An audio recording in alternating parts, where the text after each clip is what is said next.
ഇന്ന് നമ്മൾ പോകാൻ പോകുന്ന സ്റ്റുഡിയോയിലോട്ടാണ്. നിങ്ങൾക്ക് എല്ലാവർക്കും അറിയാമായിരിക്കുമല്ലോ, നമുക്ക് സ്റ്റുഡിയോ എന്ന് പറഞ്ഞു കഴിഞ്ഞിട്ടുണ്ടെങ്കിൽ ഒരു വികാരം തന്നെയാണ്. അപ്പം അവിടെ സമ്മർ കളക്ഷൻ ലോഞ്ച് ചെയ്തിട്ടുണ്ട്. അപ്പോൾ അവിടെ പോയി കുറേ ഡ്രസ്സ് എടുത്തു. ലൈക്ക് അത് ഓരോന്ന് മാറി എടുത്തു. എല്ലാം ഇങ്ങനെ ഒരു summer vibe kind of thing ആണ് കേട്ടോ.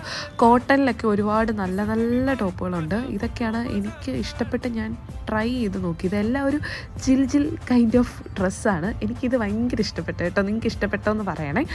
പിന്നെ അത് കഴിഞ്ഞിട്ടും നമ്മൾ ലൈക്ക് കുറച്ച് ട്രയലൊക്കെ നോക്കി. ചിലതൊക്കെ നമ്മൾ യൂഷ്വലി എടുക്കുന്ന സൈസും കാര്യങ്ങളൊക്കെ ആയതുകൊണ്ട് ട്രയലൊന്നും നോക്കേണ്ട വന്നില്ല. നല്ല നല്ല കളർഫുൾ ആയിട്ടുള്ള ഒരുപാട് ഐറ്റംസ് ഉണ്ട്. നമ്മൾ പാടിവട്ടം സ്റ്റുഡിയോയിലാണ് പോയത് കേട്ടോ. പിന്നെ അത് കൂടാതെ എറണാകുളത്തുള്ളവർക്ക് നമ്മുടെ എടപ്പള്ളിയിൽ പുതിയ സ്റ്റുഡിയോ ലോഞ്ച് ചെയ്തിട്ടുണ്ട്. അവിടെയും ചെക്ക് ചെയ്ത് നോക്കാം. അവിടെ ഞാൻ പോയിട്ടുണ്ടായിരുന്നു. അവിടെ ഇതിലും നല്ല കളക്ഷനാണ്. പിന്നെ അത് കഴിഞ്ഞ് കുറേ ഡ്രസ്സ് എടുത്തു. പിന്നെ നമ്മൾ യൂഷ്വലി എപ്പോഴും നോക്കാറുള്ള കുറച്ച് കോസ്മെറ്റിക്സ്, പിന്നെ പെർഫ്യൂംസ്, അതൊക്കെ കഴിഞ്ഞ് ബില്ല് ചെയ്ത്